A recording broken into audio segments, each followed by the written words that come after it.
I was working at the hospital, cleaning rooms, 10 hours a day, pushing a cleaning cart. It's a janitorial position.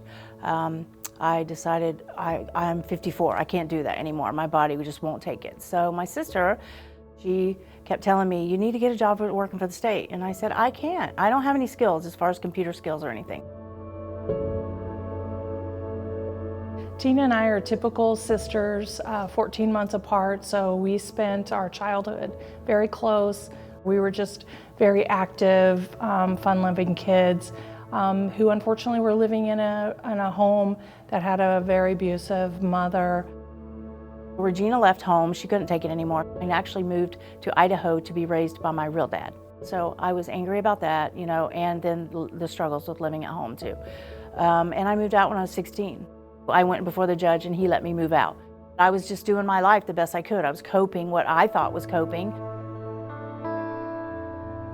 At a young age, I learned to self-medicate. And that kept going through my adult years, where it turned in from alcohol to drugs. And then I started committing crimes for drugs. When her life went astray, I kept in touch with my stepfather on how she was doing. October 10th of 2012, I did my last stint in jail.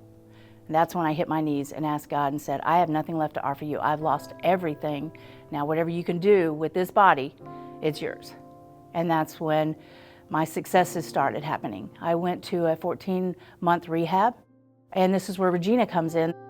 I connect vulnerable populations to community resources, programs within DES, and connect them to information that could be usable towards moving their lives forward.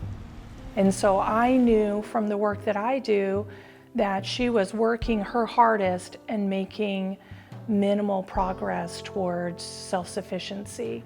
And I knew that I had to come home and talk to my husband and say, she can fight her hardest, but it's so uphill that if her family or someone doesn't assist to give that boost, she may fail again.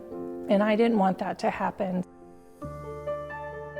So Regina came home and told her husband, we got to help her. We have to. I want to invite her here. So they invited me. About 6 months later, I came to Arizona, and it just continued on. God was blessing me. I got on LinkedIn Learning and took a 365 Microsoft course and taught myself how to type, taught myself how to do computers. And Regina kept telling me, you need to apply for the state. So I applied. My name is Tina. They did ask me if I was a convicted felon on the application. So I was a little nervous about that. She goes, don't worry about it. We have a second chance in Arizona. After the interview, I was so excited. We all cried. I told them a little bit about my story, how, you know, my past. And it was like a month later, and I finally got the email where they were offering me the job. We just all cried and celebrated together. My past does affect my experience with clients because I was a recipient myself. I've been the one needing assistance from someone. I have compassion for people because of the life that I've walked, and I understand how they're feeling and what they need when they call. Second chances are super important because without them, there's no hope. The support and the structure and the programming that DES has done to assist the correctional environments where these individuals are housed to become successful. DES has permeated the second chance world with the programming and all of the people who are doing that frontline work. The second chance is the opportunity for a new start.